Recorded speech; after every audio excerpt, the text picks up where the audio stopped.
Hello दोस्तों, कैसे हो? फटाफट से आ जाइए। चलिए, मैं विकास राठौर स्वागत करता हूं talking text books living no child behind present from Kota to India teaching life, जहां पे आप लोगों को ओलंपियाड्स के साथ साथ स्कूल एग्जामिनेशंस की प्रिपरेशन भी करवाई जा रही है। और सबसे इंपॉर्टेंट बात वो ये कि आज हम जिस चैप्टर के बारे में डिस्कस करने वाले हैं वो है हमारा रेस्पिरेशन। और रेस्पिरेशन को लेकर के मैं आप लोगों के साथ में 3 लेक्चर ले चुका हूं। ओके, तो आज हम क्या करने वाले हैं? आज हम सिर्फ उसका रिवीजन करने वाले हैं। तो फटाफट से आप लोगों को क्या करना होगा, अपनी नोटबुक को खोल लेना है। ओके, और जल्दी जल्दी से टिक करते चले जाना है कि हाँ, हमें ये वाला टॉपिक समझ में आ गया है, यहाँ पे हमें ये वाली प्रॉब्लम चल रही थी और ये हमारी प्रॉब्लम सॉर्ट आउट हो चुकी है। अगर नहीं हुई है तो आप लोगों को क्या करना होगा, कमेंट करना होगा फटाफट। तो जहां पर भी उलझे हुए फटाफट से सुलझ जाओ, फटाफट जल्दी आ जाओ। और आप लोगों को क्या करना होगा, वही पुण्य वाला काम, वीडियो को लाइक करना है, शेयर करना है और चैनल को सब्सक्राइब कर देना। फटाफट फटाफट फटाफट। देखो, इसमें बिल्कुल भी कंजूसी नहीं करनी, फटाफट। ठीक है, कर दो यार, हो गया ना? किसी भी तरह की कोई प्रॉब्लम हो, किसी भी तरह का कोई कमेंट हो, कहीं पे भी कोई से भी टॉपिक में, इवन इससे पहले वाले चैप्टर में भी अगर कोई समस्या आ रही है तो आप बेफिक्र होकर के अपनी यहां पे समस्या को डाल सकते हो, कोई दिक्कत नहीं। चले आगे। तो आप लोगों को मैंने जैसा बताया, और आप लोगों को क्या करना होगा, टेलीग्राम को डाउनलोड कर लेना। और टेलीग्राम को डाउनलोड करना बहुत सिंपल है बेटा, बहुत ही सिंपल सी बात है। देखो कैसे करना है। गूगल प्ले का नाम सुना होगा आप लोगों ने, यदा कदा कभी कभी तो सुना ही होगा यार, है ना? गूगल प्ले पे जाइएगा, वहां पे जैसे ही आप टेलीग्राम सर्च करोगे, अब आपको क्या करना होगा, जो आपकी क्लास है उसके अकॉर्डिंग आपका चैनल ज्वाइन करना है। अब चैनल ज्वाइन करना सर कैसे करें? जो नए स्टूडेंट्स हैं उनके लिए बता रहा हूं, जो पुराने हैं वो तो महारथी हैं हमारे, कोई दिक्कत नहीं है। ओके, t.me/ttv07 ये उनका कोड रहेगा। और यहां पे आप लोगों के लिए अवेलेबल हैं वो है स्टडी मटेरियल है, और हमारे पास में सैंपल पेपर्स वगैरह की मैं बात कर सकता हूं, डीपीपी है। आज हमारे पास में ये बोर्ड क्या है, मैंने इसको क्या 11 रुपए का प्रसाद चढ़ाया, पूछो क्यों? ये मेरे को कलर प्रोवाइड नहीं करा था और बहुत सारे कलर इसने अपन को दे दिए। ओके, और बायोलॉजी में क्या है यार, कलर का ही तो खेल है। ओके, तो आप लोगों को क्या करना होगा बेटा, फटाफट से टेलीग्राम को ज्वाइन कर लेना है। ओके, और यहाँ पे आप लोगों के लिए फ्री ऑफ कॉस्ट, कोई दिक्कत नहीं है, आप इजीली एक्सेस कर सकते हो। चले आगे। और भी ज्यादा फाड़ू तैयारी करनी तो क्या करना होगा, अरे बहुत सिंपल सी बात है। आप लोगों को क्या करना है, टॉकिंग टेक्स्ट बुक की वेबसाइट पे जाना है, जो है www.talkingtextbooks.in। ओके, अब आपको अपनी रिलेवेंट क्लास के अकॉर्डिंग, जो भी आपकी क्लास है, आपकी क्लास कौन सी है, आज जिस क्लास के बारे में डिस्कस कर रहे हैं वो है हमारी 7th क्लास। यहां पे आप लोगों को एग्जांपल क्या नजर आ रहा है, 6th क्लास। ओके, आपकी रिलेवेंट क्लास के हिसाब से देख लेना है, जिसमें आप लोगों को क्या क्या मिल रहा है, देखिए फटाफट फटाफट फटाफट। यानी कि स्टडी मटेरियल, एक्सपेक्टेड क्वेश्चन और पेरियोडिक टेस्ट पेपर वगैरह की मैं बात कर सकता हूं, क्विजेस वगैरह की मैं बात कर सकता हूं, होमवर्क की मैं बात कर सकता हूं, और बहुत कुछ मिलने वाला है। इसके अलावा जो हमारा पर्सनल अटैचमेंट है वो तो आपको मिल ही रहा है। अब जैसे आप बाय नाउ पे क्लिक करोगे तो आप नंबर 2nd पेज पे आ जाओगे, 2nd नंबर की विंडो पे आ चुके होंगे। यहां पे आप लोगों को मिलने वाला है 30% डिस्काउंट। अभी डिस्काउंट लेने के लिए आप लोगों को क्या करना होगा बेटा, सिंपल सा काम, ये वाला कोड यूज करना है, VR लाइव। क्या यूज करना है, VR लाइव यूज कर रहा है। जैसे आप इसको यूज करोगे तो 9000 में 2700 डिडक्ट हो जाएंगे, और ये जो पैकेज है आपको मात्र केवल ओनली कितने में मिलेगा, 6300 में। और जैसी आपकी सुविधा हो उस सुविधा अनुसार आप अपना पेमेंट कर सकते हो। फिर भी अगर कोई समस्या आ रही हो, कहीं कहीं पे कोई दिक्कत आ रही हो, तो आपका उसका समाधान कहां मिलेगा, 9549041111 पे। फटाफट से देखो, क्लियर हो जाना चाहिए। चले आगे। बहुत सिंपल है, www.talkingtextbooks.in पे जाइएगा। ठीक है, आपकी जो रिलेवेंट क्लास है उसके अकॉर्डिंग आपको चूज करना है। फिर उसके बाद में क्या करना है, 30% डिस्काउंट लेना है। तो क्या करेंगे, कोड यूज करना है। क्लियर है ना? जैसे आप कोड यूज करोगे तो होगा क्या, अरे भाई जैसे आप कोड यूज करोगे तो आपको जो कोर्स है, ये कोर्स इतने में जो मिल रहा था, ये कितने में मिल जाएगा, ओनली 6300 में। और डेबिट कार्ड, क्रेडिट कार्ड या नेट बैंकिंग, जो आपको लगे, जिससे आपको अच्छा लगे, आप उससे अपना पेमेंट कर सकते हो। क्लियर? चले आगे। चलिए, तो आज जो हम देखने वाले हैं वो है हमारा रेस्पिरेशन का रिवीजन। अभी तक जो हमने पढ़ा है और हम लोगों ने क्या क्या पढ़ा है कि रेस्पिरेशन प्लांट्स में किस तरीके से होता है, रेस्पिरेशन ह्यूमंस में किस तरीके से हो रहा है, और अगर अपन बात करें डिफरेंट ऑर्गेनिज्म में किस तरीके से हो रहा है, और हमने ये भी पढ़ा है कि रेस्पिरेशन के टाइप कौन कौन से हैं, और मैंने आप लोगों को यह भी बताया है कि जो रेस्पिरेशन ऑक्सीजन की प्रेजेंस में होता है उसके अंदर 38 एटीपी मॉलिक्यूल्स मिलते हैं। सोच करके देखो, ग्लूकोज के एक मॉलिक्यूल से हमें 38 एटीपी मिल रहे हैं, और एनाएरोबिक जो रेस्पिरेशन हो रहा है वहां पे हमें ग्लूकोज के एक मॉलिक्यूल से मात्र 2 एटीपी। तो कौन सा वाला रेस्पिरेशन हमारे लिए बेनिफिशियल है? सिंपल सी बात, तो हमारे लिए जो सबसे अच्छा रेस्पिरेशन होता है वो होता है एरोबिक रेस्पिरेशन। फटाफट से जल्दी से आ जाओ, लेकिन उससे पहले कार्डिनल प्रॉमिस, फटाफट से। I promise to listen to the complete lecture and make proper notes of it so that I can become a smart student. I promise, फटाफट। I promise to listen to the complete lecture and make proper notes of it so that I can become a smart student। हो गया? चलिए फटाफट से आगे बढ़ते हैं।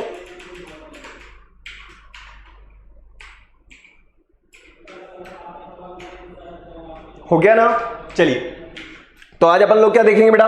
वो है हमारा रिवीजन। बस आज अपन रिवीजन के बारे में देखेंगे। सिंपल सी बात है, आपको अपनी नोटबुक खोल करके बैठना है, ओके? और आप लोगों ने बहुत अच्छे से अपने नोट्स वगैरह प्रिपेयर करवा रखे होंगे, मेरे को पता है, बहुत अच्छी, मतलब प्रिपेयर करे ही होंगे, ऐसी बात नहीं। पूरा विश्वास है मुझे आप लोगों को, और मुझे मालूम है आप मेरा विश्वास नहीं तोड़ोगे। तो सबसे पहले हम हमारी बात पे आते हैं, वो है रेस्पिरेशन। क्या होता है सर? रेस्पिरेशन जो है वो एक फिजिकल एक्सरसाइज है, या हम ये कह सकते हैं कि फिजिकल एक्टिविटी है, यानी कि आपको फिजिकली वो एक्टिविटी करनी पड़ेगी। तो वही चीज यहां पे लिखी हुई है, respiration is an essential physiological activity all organism. अगर ये वाली एक्टिविटी नहीं करोगे तो देख लो, एक दो बार आप मुश्किल से 15 मिनट रोक करके देख लो, पता चल जाएगा क्या हो जाएगा। अरे भाई ऐसा वैसा कुछ मत करना, मैं आपसे ये कह रहा हूं कि 15 मिनट नहीं, आपको सिर्फ और सिर्फ 15 सेकंड रोकना है बेटा, 15 मिनट नहीं रोकना। मेरे चक्कर में आकर के आप रोक लोगे कुछ उल्टपटांग हो जाएगा,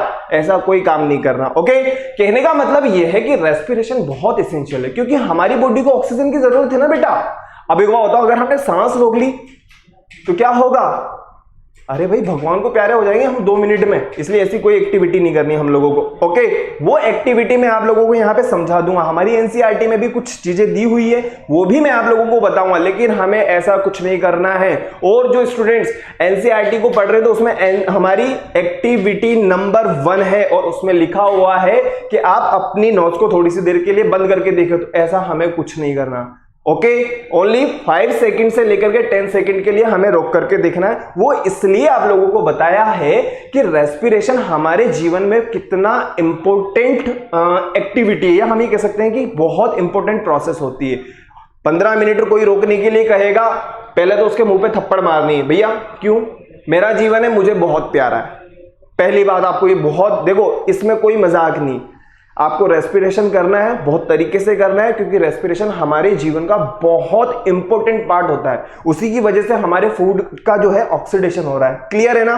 सबसे पहली बात। चलो अपन आगे बढ़ते हैं। तो रेस्पिरेशन क्या है बेटा? Respiration is an essential physiological activity for all organism. Next अपन बात करें अगर कि रेस्पिरेशन प्लांट्स में किस तरीके से हो रहा है और एनिमल में किस तरीके से हो रहा है, तो मैंने आप लोगों को पहले भी बताया है कि रेस्पिरेशन वाली अगर मैं बात करूं तो इनके अंदर क्या होता है, प्लांट्स के अंदर क्या होता है, फोटोसिंथेसिस। और अगर हम हमारी बात करें तो हमारे अंदर क्या होता है, आप लोगों को पता है ना, हमारे अंदर क्या होगा, रेस्पिरेशन वाली प्रोसेस होती है। क्लियर है?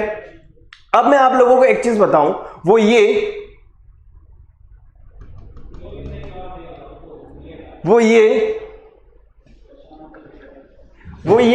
कि रेस्पिरेशन जो प्रोसेस है, एक बार बताओ, रेस्पिरेशन जो प्रोसेस है वो चाहे एनिमल हो चाहे वो प्लांट्स हो, वो सभी के लिए बहुत इंपॉर्टेंट है। आप लोगों को पता है ना? अरे भाई गैसेस एक्सचेंज होना तो बहुत जरूरी है। एक बार बताओ, प्लांट्स के लिए CO2 इंपॉर्टेंट है और हमारे लिए ऑक्सीजन इंपॉर्टेंट है, दोनों के लिए दोनों चीजें इंपॉर्टेंट है। तो कहने का मतलब ये कि हम एक दूसरे के लिए क्या है, बहुत इंपॉर्टेंट है। हम जो गैस को रिलीज कर रहे हैं वो गैस प्लांट्स की यूज हो रही है, और जो गैस प्लांट्स रिलीज कर रहे हैं वो हमारे काम आ रही है। तो कहने का मतलब ये है कि ऑक्सीजन और CO2 इन दोनों का बैलेंसिंग का भी काम हो रहा है। फटाफट से इस डायग्राम को देखिए, फिर आगे बढ़ेंगे अपन। ओके, चलें आगे।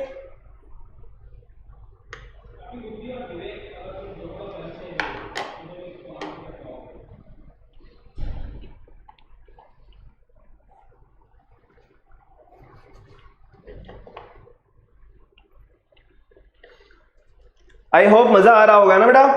चलें आगे।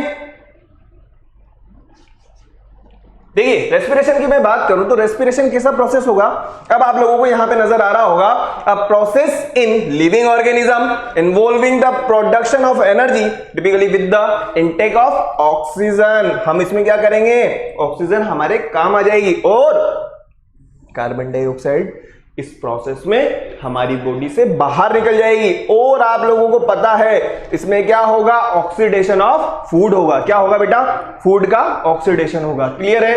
फटाफट से आगे बढ़ेंगे।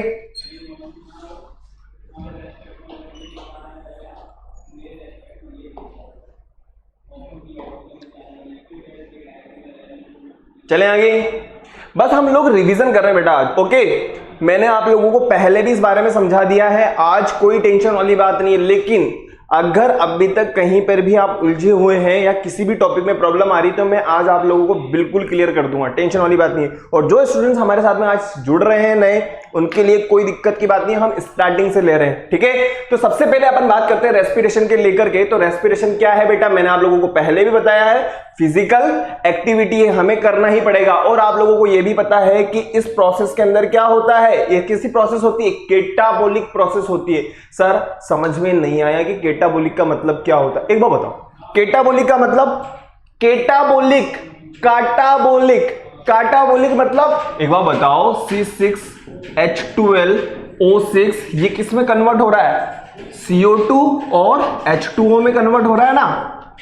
कहने का मतलब काटा दो भागों में बांटा, समझ में आया? अरे भाई एक बार बताओ, ये कॉम्प्लेक्स कंपाउंड है, हमने क्या करा, इसको काटा और दो भागों में बांट दिया, तो कौन सा प्रोसेस हो गया, ये केटाबोलिक हो गया। यहां पे लिखा हुआ है केटाबोलिक, लेकिन हम तो हमेशा क्या लर्न करेंगे, काटाबोलिक। हमेशा आपको जीवन पर्यंत याद रहेगा कौन सी प्रोसेस होती है, काटाबोलिक प्रोसेस होती है। ओके, और इसके अंदर क्या होता है बेटा, जो कॉम्प्लेक्स मॉलिक्यूल होता है वो सिंपलर मॉलिक्यूल के अंदर कन्वर्ट हो जाता है। या हम ये कह सकते हैं कि जो ऑर्गेनिक कंपाउंड्स होते हैं वो किसके अंदर कन्वर्ट होते हैं, इनऑर्गेनिक कंपाउंड्स के अंदर कन्वर्ट होते हैं। वही चीज यहां पे लिखी हुई, फटाफट से देखो। रेस्पिरेशन की बात करते हैं अपन, जैसा कि आप लोगों को यहां पे नजर आ रहा होगा, ये कैसा मॉलिक्यूल है, ऑर्गेनिक है। ओके, जो किसके अंदर कन्वर्ट हो रहा है, इनऑर्गेनिक मॉलिक्यूल्स के अंदर कन्वर्ट हो रहा है। तो हम ये भी तो कह सकते हैं ना कि रेस्पिरेशन फोटोसिंथेसिस का जस्ट अपोजिट है। क्लियर है कि नहीं है? और आप लोगों को पता है ना, जब हम फोटोसिंथेसिस पढ़ते हैं तो फोटोसिंथेसिस के अंदर क्या होता है भाई, मार्केट के अंदर से क्या मिलेगी, CO2, एनवायरमेंट के अंदर से क्या मिलेगी, CO2, और रूट से क्या मिलेगी, H2O। ये दोनों सिंथेसिस होकर के क्या बनाएंगे, क्या बनाएंगे, ग्लूकोज बनाएंगे ना। तो हम ये कह सकते हैं कि रेस्पिरेशन वाली प्रोसेस और फोटोसिंथेसिस वाली प्रोसेस दोनों अपोजिट है। फटाफट से देखो, फिर आगे बढ़ेंगे। ओके, अब आप लोगों के पास सिर्फ 1 मिनट है, फटाफट से देख लो बेटा।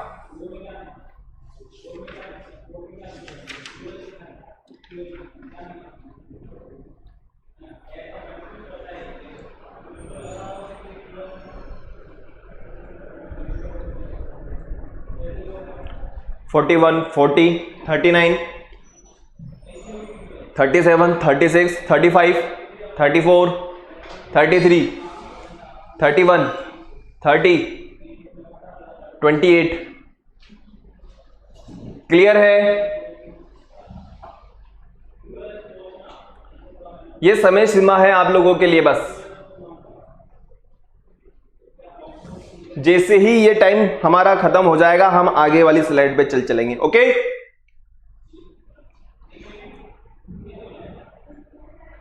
फाइव, 4, 3, 2, 1। चलो, अब हमारा नेक्स्ट जो टॉपिक आता है वो है मेटाबॉलिज्म। अब आपको पता होगा या पता नहीं है, तो सबसे पहले हम ये बात करते हैं कि सर ये मेटाबॉलिज्म का मतलब क्या है। अच्छा, मैं आप लोगों से एक सिंपल सी बात पूछूं, आपको कोई गाड़ी स्टार्ट करनी है, कोई भी गाड़ी हो, किसी भी तरह की, कोई सी भी आपके पास में व्हीकल हो, तो उस गाड़ी को स्टार्ट कर रहे हैं तो हम किस चीज को स्टार्ट कर रहे हैं, मुझे ये बताओ। हम स्टार्ट कर रहे हैं उस गाड़ी का इंजन।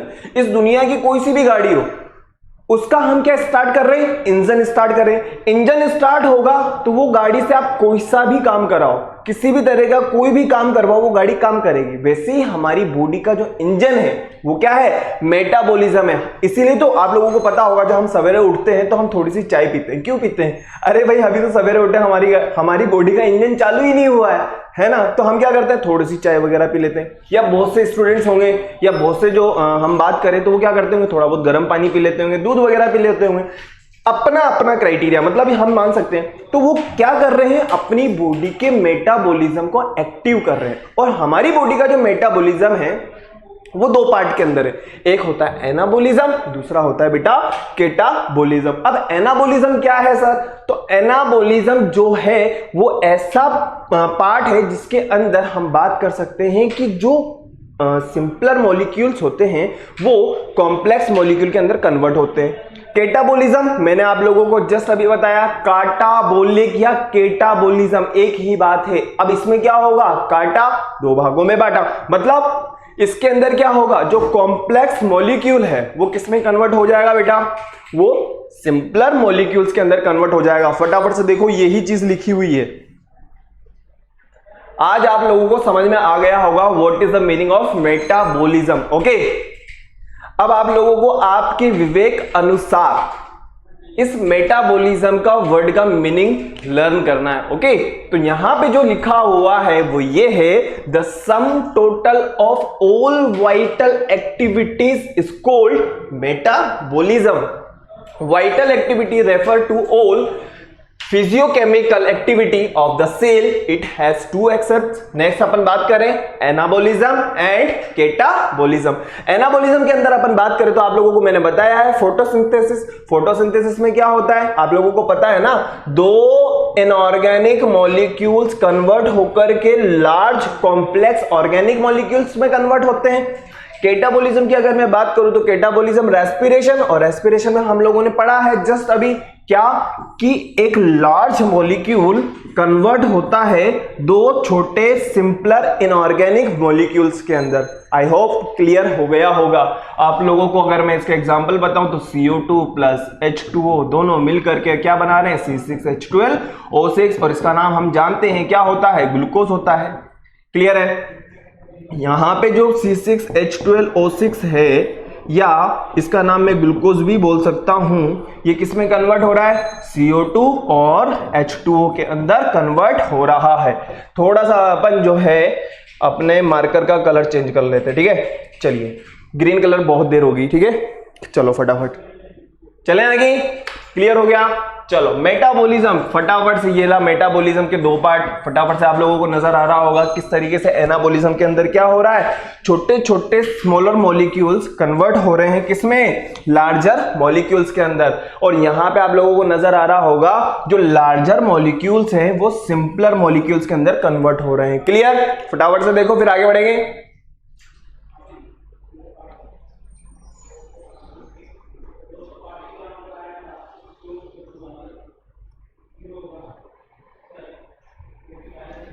अभी तक हमने रेस्पिरेशन में सिर्फ इतना समझा है कि रेस्पिरेशन कैसा प्रोसेस होता है, और रेस्पिरेशन के अंदर हम ऑक्सीजन को लेते हैं, प्लस ऑक्सीजन के अलावा अगर मैं बात करूं CO2 की तो CO2 को हम रिलीज कर देते हैं। ओके, और फोटोसिंथेसिस में हमने ये पढ़ा है कि इसके अंदर हम क्या करते हैं?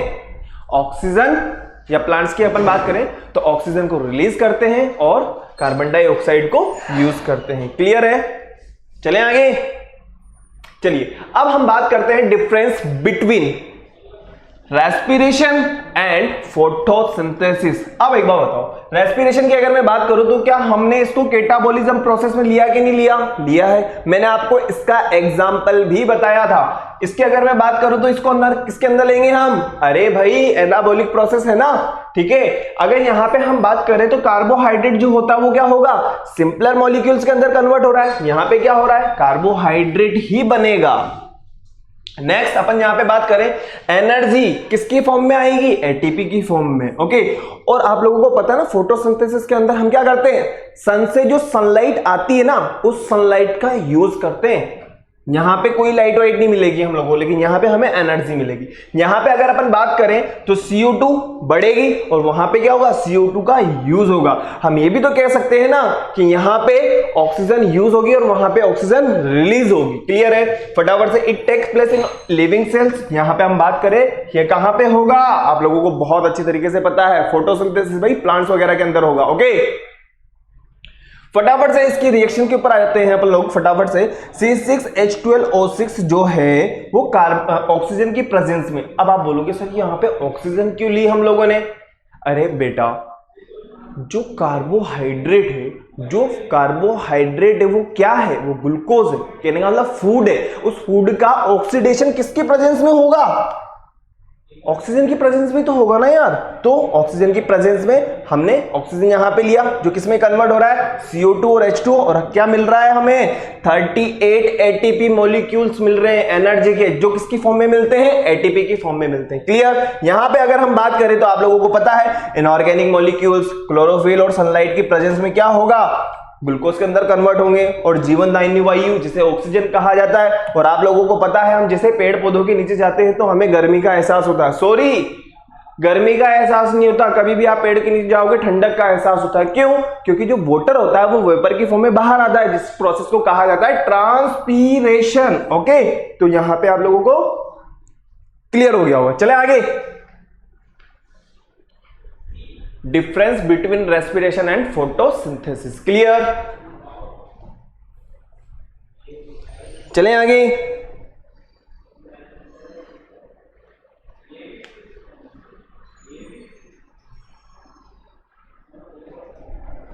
आज लेकिन हमें लिखने में बड़ा मजा आ रहा है ना, बहुत सारे कलर हैं आज हमारे पास में। देखो मैंने कहा था ना आप लोगों से पिछली क्लास में, यार ये बोर्ड हमसे नाराज हो जाता है ना, तो आज ही हमसे नाराज नहीं है, क्योंकि इसने बोल दिया मेरे को सर मैं आपसे नाराज नहीं हूं, आपने मेरे को क्या है 11 रुपए का प्रसाद खिला दिया। ठीक है, चलो आगे बढ़ते हैं बेटा।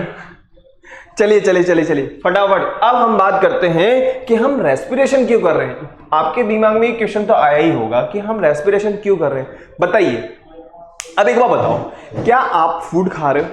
सभी खा रहे हैं, खाना सभी खा रहे हैं। क्या उस फूड को लेने से हमारी बॉडी में एनर्जी बन रही है? बिल्कुल बन रही है। हम फूड इसीलिए खा रहे हैं ताकि हमारी बॉडी में क्या हो सके, एनर्जी रह सके।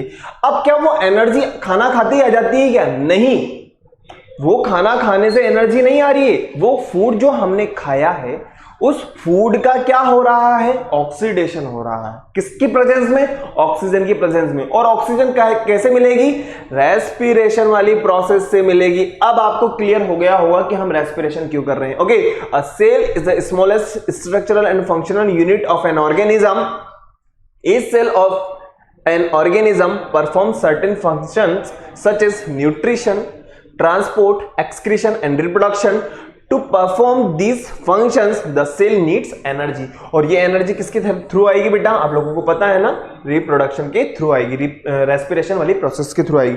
सॉरी, रिप्रोडक्शन मेरे मुंह से गलत से निकल गया है। ओके, रेस्पिरेशन वाली प्रोसेस से आएगी। किस प्रोसेस से आएगी? रेस्पिरेशन वाली प्रोसेस से आएगी। क्लियर है?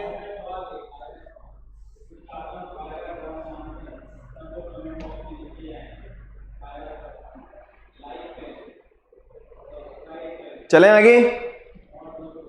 चलिए, अब सबसे इंपॉर्टेंट बात वो ये कि रेस्पिरेशन वाली जो प्रोसेस है वो हमारी बॉडी के अंदर क्या क्या कर रही है। देखो, even when we eating, sleeping and reading we require energy. चाहे कोई सी भी एक्टिविटी हो, हमें किसकी जरूरत होती है?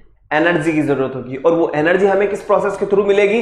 रेस्पिरेशन वाली प्रोसेस से मिलेगी। सर, क्या हम रेस्पिरेशन करते रहे और खाना ना खाएं तो क्या हमें एनर्जी मिल जाएगी? नहीं, आपको खाना खाना है, खाना खाने के साथ साथ आपको रेस्पिरेशन भी करना होगा, तब जाकर के तो एनर्जी में जो है वो हमारा फूड है उसका ऑक्सीडेशन होगा, और ऑक्सीडेशन होगा तो हमारे को एनर्जी मिलेगी। क्लियर है?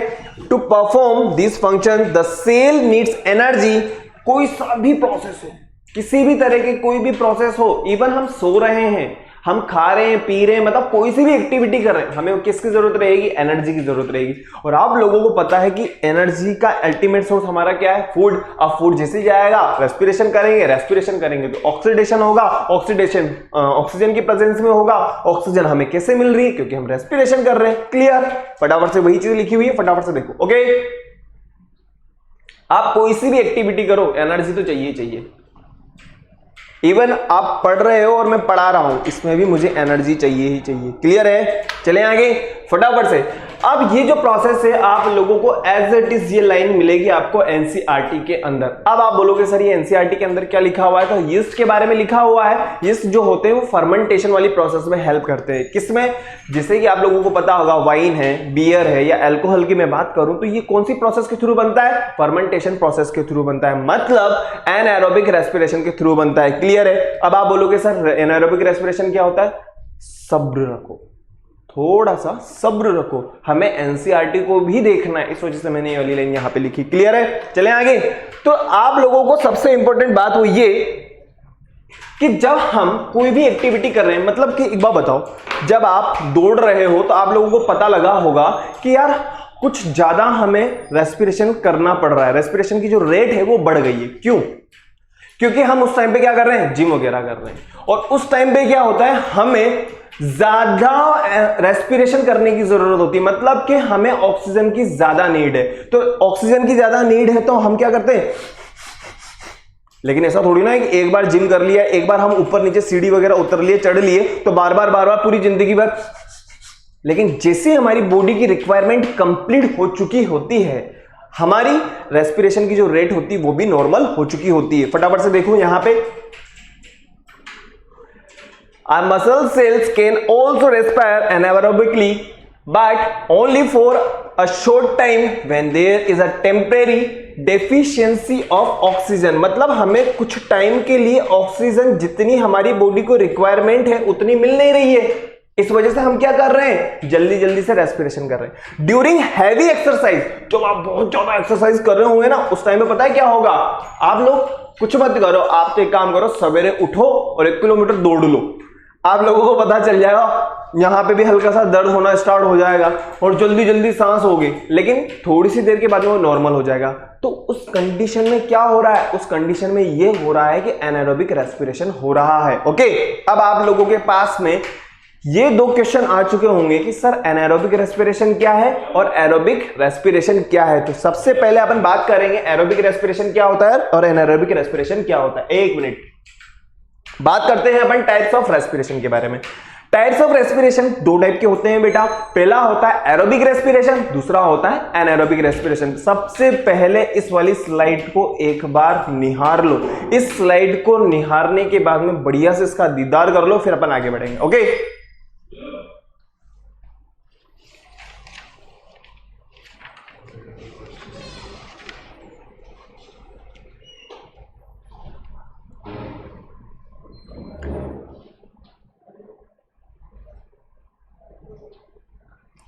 देखो बेटा, एरोबिक रेस्पिरेशन में क्या होगा? एरोबिक रेस्पिरेशन जो होता है ना वो किसकी प्रेजेंस में होता है? ऑक्सीजन की प्रेजेंस में होगा। क्लियर है? यहां पे आपको नजर भी आ रहा होगा प्रेजेंस ऑफ मॉलिक्यूलर ऑक्सीजन। अब ऑक्सीजन की प्रेजेंस में हो रहा है तो हमारे फूड का क्या होगा? ग्लाइकोलाइसिस होगा। ग्लाइकोलाइसिस होगा तो वो पायरुविक एसिड के अंदर कन्वर्ट हो जाएगा। क्लियर है? अब यहां पे क्या प्रेजेंट है? ऑक्सीजन। और ऑक्सीजन हमें कैसे मिल रही है? अरे भाई सांस ले रहे हो ना, सांस ले रहे मतलब रेस्पिरेशन कर रहे हैं, और रेस्पिरेशन कर रहे हैं तो हम क्या ले रहे हैं? हम ऑक्सीजन ले रहे हैं कि एयर ले रहे हैं? मुझे तो पहले ये बताइए। अरे भाई मिक्सचर्स ऑफ गैसेस आप ले रहे हो। क्या ले रहे हो? मिक्सचर्स ऑफ गैसेस ले रहे हो। और मिक्सचर्स ऑफ गैसेस ले रहे हो तो उसमें क्या है? उसके अंदर ऑक्सीजन भी प्रेजेंट है। और ऑक्सीजन प्रेजेंट है तो भाई साहब क्या होगा? फूड का ऑक्सीडेशन होगा। और जब फूड का ऑक्सीडेशन होगा तो हमें कितनी एनर्जी मिलेगी? 38 एटीपी एनर्जी हमें मिलेगी। अब आप लोगों को यहां पे नजर आ रहा होगा सेकंड नंबर, वो है एनाएरोबिक रेस्पिरेशन। अब एनाएरोबिक रेस्पिरेशन जो होता है बेटा, उसके अंदर ग्लूकोज किसके अंदर कन्वर्ट होगा? या तो लैक्टिक एसिड या फिर हम कह सकते हैं एथेनॉल के अंदर कन्वर्ट हो जाएगा। क्लियर है? आप लोगों को यहां पे 2 चीजें क्लियर हो गई होंगी। एरोबिक रेस्पिरेशन क्या है और एनारोबिक रेस्पिरेशन क्या है। और आप लोगों को पता है ही सही कि एनारोबिक रेस्पिरेशन जो होता है वो किसकी एब्सेंस में होगा बेटा, ऑक्सीजन की एब्सेंस में होगा। क्लियर। अब मैंने आप लोगों को एक चीज बताई थी, वो ये जो यीस्ट होते हैं वो फर्मेंटेशन वाली प्रोसेस में हेल्प करते हैं। फर्मेंटेशन मतलब कि सर क्या होगा, तो फर्मेंटेशन आप लोगों के लिए यहां पे लिखा हुआ है, इट इज द प्रोसेस, ये एक ऐसी प्रोसेस है of oxidation of organic molecules in the absence of oxygen. जो ऑर्गेनिक मॉलिक्यूल्स हैं वो ऑक्सीजन की एब्सेंस में क्या होंगे, अरे भाई अल्कोहल प्रोड्यूस करेंगे। इसीलिए तो मैंने आप लोगों से कहा था जो यीस्ट होते हैं वो किस में यूज होते हैं, आप लोगों को पता है ना, अल्कोहल वगैरह बनाने में यूज होते हैं। चलें आगे। अब आप लोगों के सामने यहां पे एरोबिक और एनारोबिक रेस्पिरेशन में डिफरेंस है, फटाफट से देखो फिर आगे बढ़ेंगे। एरोबिक रेस्पिरेशन क्या है और एनारोबिक रेस्पिरेशन क्या है। एरोबिक रेस्पिरेशन की हम बात करें तो सिंपल सी बात, जो ऑक्सीजन की प्रेजेंस में हो रहा है। एनारोबिक रेस्पिरेशन की अगर मैं बात करूं तो जो सिंपल सी बात है, जो ऑक्सीजन की एब्सेंस में हो रहा है। क्लियर है। चलिए अब हम बात करते हैं एरोबिक और एनारोबिक रेस्पिरेशन के बारे में। ये कहां प्रेजेंट होगा, it occurs in all living cells of higher plants. यहां पे हम बात करें बैक्टीरिया है, सर्टेन फंजाई है, मसल्स वगैरह, आप लोगों को बताया ना जब हम एक्सरसाइज करते हैं तो मसल्स वगैरह के अंदर हमें क्या होता है, हमें एनर्जी की ज्यादा रिक्वायरमेंट है, मतलब हमें ऑक्सीजन की ज्यादा रिक्वायरमेंट है। यहां पे ऑक्सीजन की रिक्वायरमेंट होगी, यहां पे ऑक्सीजन की कोई रिक्वायरमेंट नहीं है। यहां पे एंड प्रोडक्ट की अगर अपन बात करते हैं तो क्या बनेगा, CO2 और H2O। यहां पे हम बात करें तो अल्कोहल और CO2 या लैक्टिक एसिड। यहां पे हमें टोटल कितनी एनर्जी मिल रही है बेटा, एक ग्लूकोज के मॉलिक्यूल से हमें 38 ATP मिल रही है और यहां पे मात्र 2 ATP एनर्जी मिल रही है। ओके, कितनी, मात्र 2 ATP एनर्जी मिल रही है। क्लियर है। एरोबिक रेस्पिरेशन की अगर अपन बात करें तो ये नॉन टॉक्सिक होता है। ओके, यहां पे अगर अपन बात करें तो ये टॉक्सिक टू हायर ऑर्गेनिज्म, भाई साहब खतरनाक साबित हो सकता है। क्लियर है। चलें आगे। अब हम बात करते हैं गैसेस एक्सचेंज किस तरीके से होगा, किसमें, अरे भाई प्लांट्स के अंदर गैसेस एक्सचेंज की बात कर रहा है कि किस तरीके से होगा। तो आप लोगों को यहां पे नजर आ रहा होगा जो प्लांट्स हैं वो रेस्पिरेशन किसी भी प्रोसेस के थ्रू करते हैं, लेकिन जो गैसेस एक्सचेंज होता है वो किस प्रोसेस के थ्रू होगा, वो होगा सिंपल डिफ्यूजन के थ्रू होगा। और सबसे इंपॉर्टेंट बात, वो लीव्स के थ्रू भी करते हैं, स्टेम के थ्रू भी करते हैं और रूट्स के थ्रू भी करते हैं। क्लियर है। फटाफट से देखो बेटा फिर आगे बढ़ेंगे अपन। ओके, रेस्पिरेशन इन रूट्स की अगर अपन बात करें तो रूट्स किस तरीके से करेंगी, आप लोगों को पता है ना रूट्स किस तरीके से करती है। रूट्स में क्या होते हैं, रूट्स हेयर होते हैं और रूट्स हेयर जो होते हैं वो कहां होंगे, अरे भाई एक बार बताओ, जमीन के अंदर ही तो होगा ना। अब बिटवीन सोइल पार्टिकल, जो सोइल के बीच में जो एयर प्रेजेंट होती है वहीं से वो क्या करते हैं, गैसेस एक्सचेंज करते हैं। वही चीज लिखी हुई है बेटा यहां पे, roots absorbs oxygen from the air present in between the soil particles through the root hair. वही चीज यहां पे लिखी हुई है, रूट हेयर के थ्रू करेंगे। ओके, एक मिनट, यहां पे हमने क्या ग्रीन कलर लिया हुआ है ना, इस वजह से नजर नहीं आ रहा। मैं थोड़ा सा ब्राइट कलर लेता हूं, देखो रेड कलर लेते हैं अपन, है ना। ये रूट हेयर और किस प्रोसेस के थ्रू करेंगे बेटा, सिंपल डिफ्यूजन के थ्रू करेंगे। फटाफट से देख लो फिर आगे बढ़ेंगे अपन। चलें आगे। स्टेम के थ्रू अगर अपन बात करें कि सर स्टेम के थ्रू किससे करेंगे, अब आप लोगों को दो चीजें समझनी है। देखो, दो टाइप के प्लांट्स मैंने आप लोगों को पढ़ाया हुआ है। वैसे 6th क्लास के अंदर हम जब पढ़ते हैं तो 5 टाइप्स के ट्रीज वगैरह हम लोगों ने पढ़े। प्लांट्स की अगर अपन बात करें, हर्बीवोर्स हैं, है ना, या फिर हम हर्ब, शब, ट्री और क्रीपर हैं, क्लाइंबर हैं, ये सारे क्या हैं, प्लांट्स के टाइप है ना बेटा। भाई प्लांट्स के टाइप है ये सभी के सभी। अब एक बात बताओ मुझे आप लोग कि अगर हम हर्बीवोर्स की बात करें तो हर्बिशियस प्लांट्स की अगर मैं बात करूं तो इनका स्टेम कैसा रहता है, हमेशा ग्रीन रहता है। सीजनेबल प्लांट्स होते हैं और इनके स्टेम पे क्या होता है, छोटे छोटे पोर्स होते हैं जिन्हें क्या कहा जाता है, स्टोमेटा कहा जाता है। क्या कहा जाता है, स्टोमेटा कहा जाता है। और इन स्टोमेटा के थ्रू क्या करते हैं, वो गैसेस एक्सचेंज करते हैं। यहां पे आप लोगों को नजर आ रहे होंगे छोटे छोटे स्टोमेटा, ठीक है। अब अपन बात करें हार्ड और वुडी स्टेम की, तो हार्ड और वुडी स्टेम में क्या होता है, ऊपर की तरफ जो सेल होती है उसे कहा जाता है लेंटिकल्स। क्या कहा जाता है बेटा, लेंटिकल्स कहा जाता है। और ये लेंटिकल्स के थ्रू क्या करते हैं, गैसेस एक्सचेंज करते हैं। तो आप लोगों को यहां पे क्लियर हो जाएगा कि हर्बिशियस प्लांट्स किस तरीके से करेंगे और हार्ड एंड वुडी प्लांट्स किस तरीके से करेंगे। देखिए फटाफट, चलें आगे।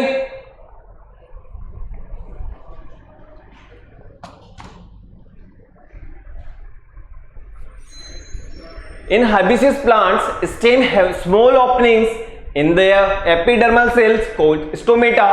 The oxygen from air enters through the stomata and carbon dioxide released from the same. In hard and woody stem of big plants and tree, lenticels are present through the which exchange of gases takes place. Clear है? चलें आगे। अब हम बात करते हैं leaves. Leaves से पहले मैं आप लोगों को कुछ दिखाना चाहता हूं। आप लोगों ने घर के बाहर निकल करके प्लांट्स की लीव्स वगैरह देखी है? बिल्कुल देखी होगी। लीव्स में क्या होते हैं? छोटे छोटे पोर्स होते हैं। क्या होते हैं? छोटे छोटे पोर्स होते हैं। इन छोटे छोटे पोर्स को कहा जाता है स्टोमेटा। क्या कहा जाता है? ये जो छोटा पोर है ना बेटा, या छोटा सा जो छेद है, इसे कहा जाता है स्टोमेटा, है ना।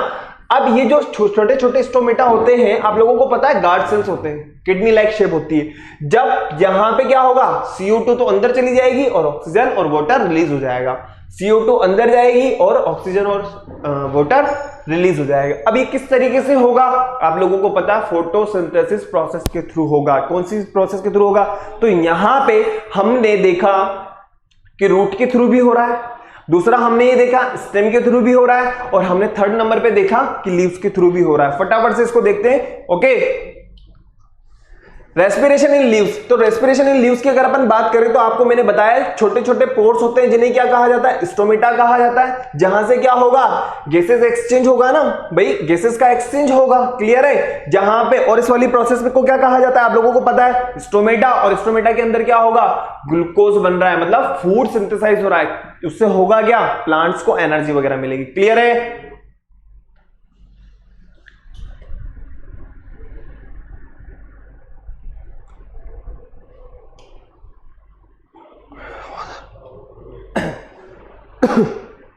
सॉरी, चलें आगे बेटा।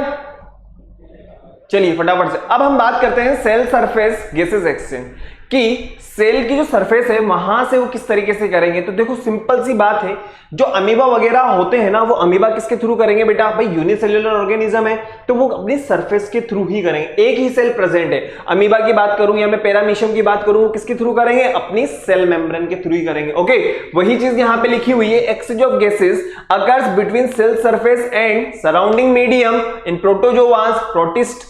एग्जांपल है अमीबा एंड पैरामीशियम, और ये क्या होते हैं? यूनिसेल्युलर ऑर्गेनिज्म होते हैं। नेक्स्ट अपन फटाफट से बात करते हैं बक्कल रेस्पिरेशन। जैसा कि आप लोगों को पता है, भाई एक बार बताओ, बक्कल रेस्पिरेशन की अगर अपन बात करते हैं, लंग्स होते हैं कि नहीं होते इनके पास में? होते हैं ना, लंग्स होते हैं ना भाई, उनके थ्रू ही तो करेंगे। और एक बार बताओ, हमारे जैसे इसके पास में भी क्या होते हैं? नॉस्ट्रिल्स वगैरह प्रेजेंट होते हैं। ओके, फटाफट से हम बात करते हैं respiration in earthworm, respiration in fish. अब अर्थवॉर्म की अगर हम बात करते हैं, अर्थवॉर्म आप लोगों ने देखा होगा किस जगह पे रहते हैं? मॉइस्ट वाली जगह पे रहते हैं, मतलब जहां पे इनको पानी वगैरह इजीली मिल जाए। तो वो किसके थ्रू करेंगे? स्किन के थ्रू करेंगे। किसके थ्रू करेंगे? स्किन के थ्रू करेंगे। रेस्पिरेशन इन फिश की अगर अपन बात करें तो आप लोगों को पता है गिल्स के थ्रू करते हैं। जैसा कि आप लोगों को यहां पे नजर आ रहा होगा, वाटर जा रहा है और वाटर गिल्स के थ्रू बाहर निकल रहा है। क्लियर? देखिए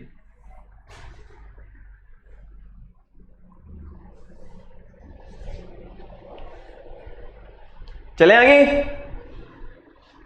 चलिए, रेस्पिरेशन इन इंसेक्ट बहुत इंपॉर्टेंट है। देखो इनके पास में क्या होते हैं बेटा, ये छोटे छोटे जो आपको स्ट्रक्चर्स नजर आ रही है ना, ये छोटी छोटी स्ट्रक्चर्स जो नजर आ रही है, इन्हें कहा जाता है स्पेरिकल्स। क्या कहा जाता है? स्पेरिकल्स। बहुत इंपॉर्टेंट होता है। In insects there occurs a system of tiny holes and air tubes all over the body. These tiny holes are called sphericals. These hole system facilitate the exchange of gases and is called as a tracheal system. किसके क्या होता है इसके अंदर? tracheal system होता है। Clear?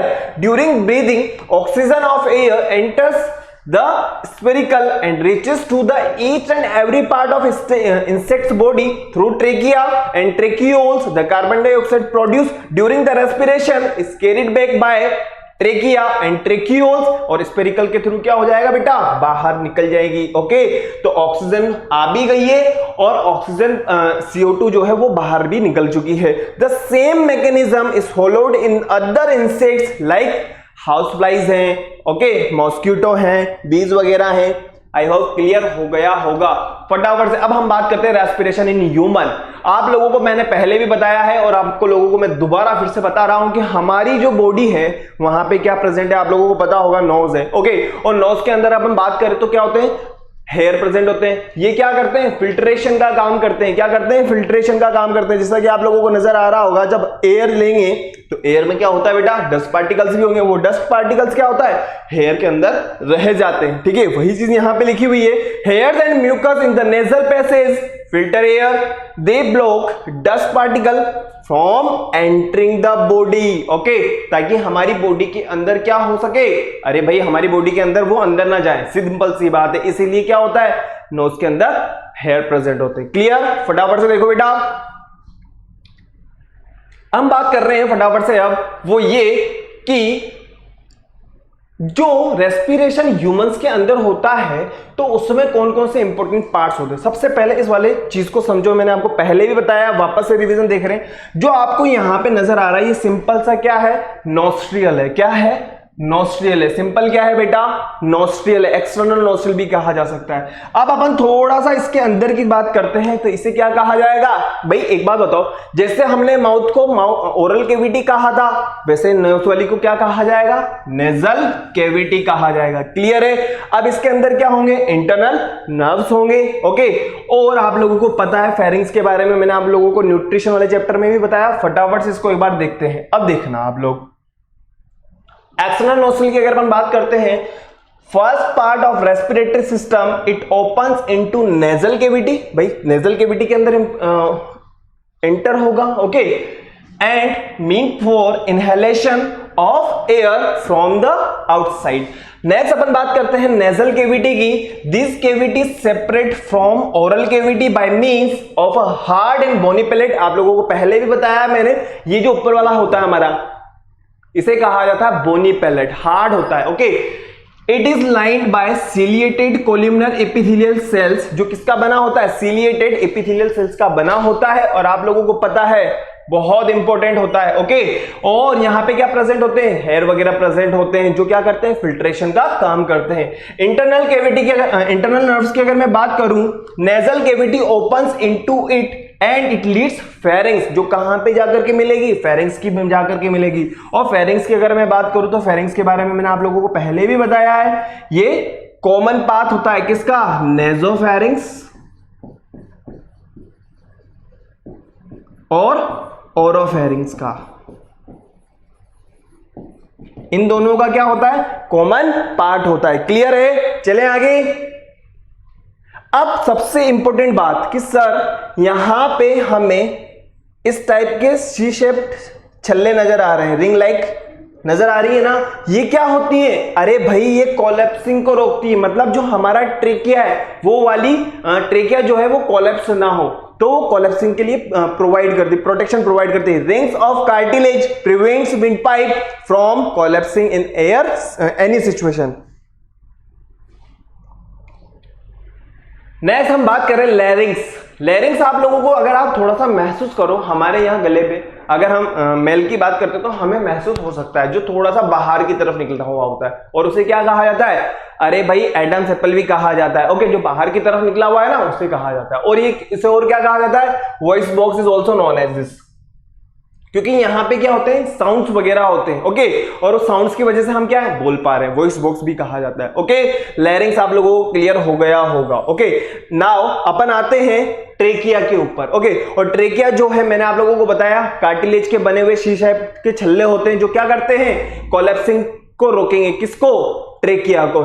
चले आगे, ट्रेकिया की अगर बात करें, it is also called wind pipe. जैसा कि मैंने आप लोगों को बताया है, इसे क्या कहा जाता है, विंड पाइप कहा जाता है। It is 10 to 12 centimeter long. It is walled by its walls are supported by 16 to 20 C-shaped cartilaginous rings which prevents them to collapse when air is absent in them.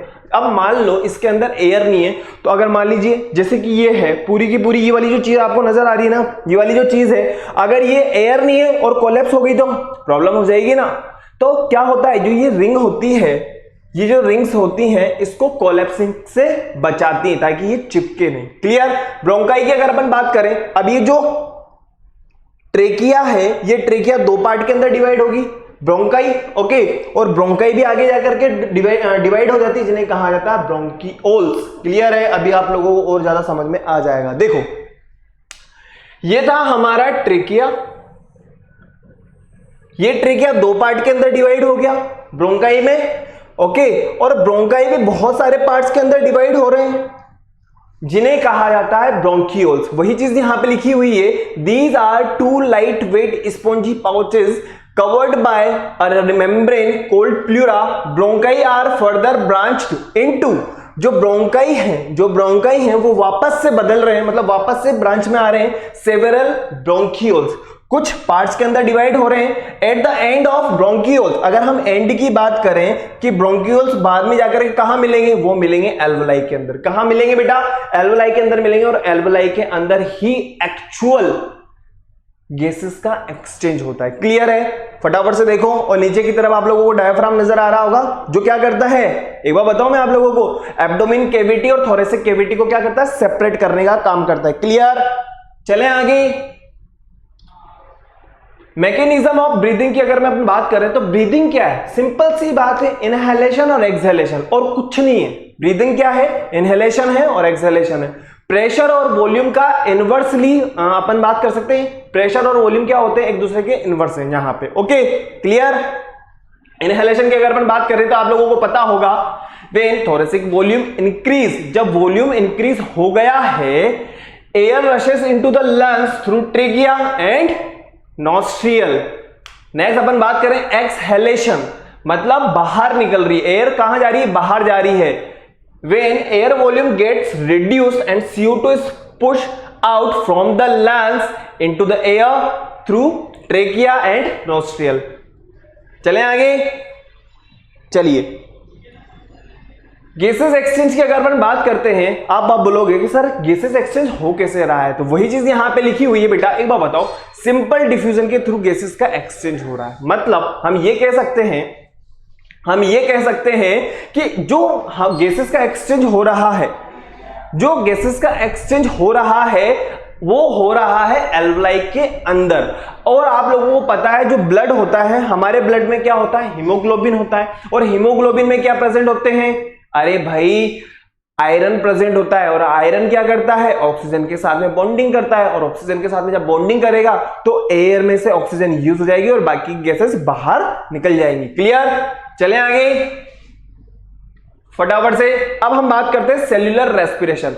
जैसा कि मैंने आप लोगों को बताया है वो ये कि कंट्रोल ऑफ रेस्पिरेशन की अगर मैं बात करता हूं, रेस्पिरेशन की रेट की अगर मैं बात करता हूं ना, तो ब्रीदिंग जो रेट होती है वो सिंपल होती है 12 to 18 टाइम्स। अगर हम नॉर्मल कंडीशन में तो कोई दिक्कत वाली बात नहीं, लेकिन मान लीजिए हम कोई एक्सरसाइज वगैरह कर रहे हैं, कोई भी किसी भी टाइप की कोई एक्सरसाइज करेंगे तो हमें ब्रीदिंग भी ज्यादा करनी होगी। क्यों? क्योंकि हमारी बॉडी को ऑक्सीजन की नीड ज्यादा होगी। तो ये कितने टाइम हो जाएगी, 20 to 25 हो जाएगी। फटाफट से देखो फिर आगे बढ़ेंगे अपन। ओके, सेल्यूलर रेस्पिरेशन की अगर मैं बात करता हूं, it refers to the oxidation of food taking place inside the cell. At this process it is at cellular level, so it is called cellular respiration। और इसके अंदर 3 पार्ट्स होते हैं, आप लोगों को पता है, ग्लाइकोलाइसिस होगा, क्रेब्स साइकिल होगी और ETS होगा। सर ये कब आएगा, ये आप लोगों की 10th क्लास में आएगा। क्लियर। फटाफट से देखो। चलें आगे।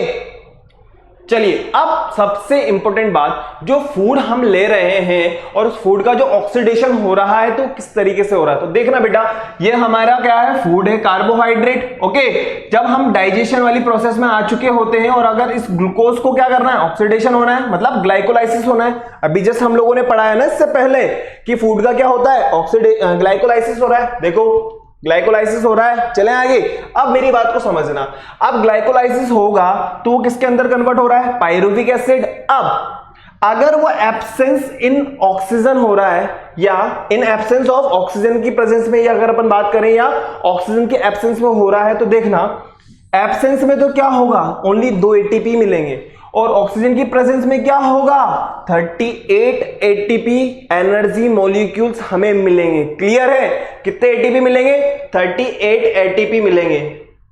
क्लियर, चलें आगे, चलिए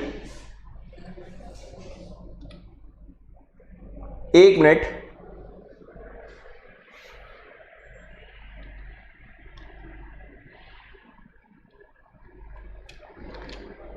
क्लियर है, चले आगे बेटा। चलिए अब आप लोगों को सिंपल पूरा का पूरा रेस्पिरेशन समझ में आ गया होगा। अब मेरी बात को समझना, हमने क्या किया, रेस्पिरेशन किया। ओके, अब ये जो रेस्पिरेशन वाला पाइप और ट्रेकिया और आप लोगों को फूड पाइप दोनों नजर आ रहे हैं ना। विंड पाइप आगे की तरफ है, फूड पाइप पीछे की तरफ है। देखो ये फूड तो आ रहा है और फूड पाइप के अंदर जा रहा है, फूड आ रहा है। ये क्या है, एपिग्लोटिस है। मैंने आप लोगों को बताया ना, एपिग्लोटिस क्या करता है, इस वाले पाइप को क्या कर देगा, क्लोज कर देगा। इस वाले पाइप को क्लोज कर देगा ताकि फूड क्या हो सके, फूड पाइप के अंदर चला जाए और एयर जो है एयर पाइप के अंदर आ जाएगी। अब जो एयर है वो ट्रेकिया से होती हुई ब्रोंकाई के अंदर चली जाएगी। 1 मिनट, ब्रोंकाई के अंदर चली जाएगी, ब्रोंकाई से होती हुई ब्रोंकियोल और ब्रोंकियोल से होती हुई जो लास्ट इसका डेस्टिनेशन है एल्वोलाई, वहां पे क्या होगा बेटा, एक्चुअल गैसेस का एक्सचेंज होगा। फटाफट से देखो फिर आगे बढ़ेंगे अपन। क्लियर है, चलें आगे, चलें।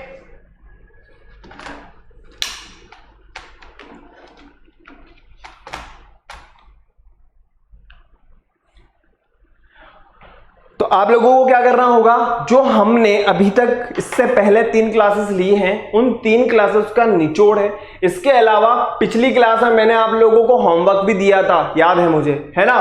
तो उस होमवर्क को आपको एक बार देखना है। नेक्स्ट क्लास के अंदर मैं आप लोगों के साथ में एनसीईआरटी के बारे में डिस्कस करूंगा और एनसीईआरटी के पीछे जो क्वेश्चंस वगैरह दिए हैं उन सब के बारे में डिस्कस करूंगा। प्लस इससे पहले वाली क्लास में जो मैंने आपको होमवर्क दिया था उसके बारे में डिस्कस करूंगा। और आप लोगों के लिए गूगल क्लासरूम के ऊपर मैंने होमवर्क दिया हुआ है, आपको फटाफट क्या करना है बेटा, उसको सबमिट करना है। फटाफट से होमवर्क करिएगा, ओके, ताकि आप लोगों को बहुत मजा आए, ताकि हमारे जो क्वेश्चंस हैं आप लोगों को जल्दी आए, ओके। और सबसे इंपॉर्टेंट काम, वीडियो को लाइक करना है, शेयर करना है और चैनल को सब्सक्राइब करना है। और सब्सक्राइब करने के बाद में बेल आइकन प्रेस कर देना, ओके। Thank you, bye.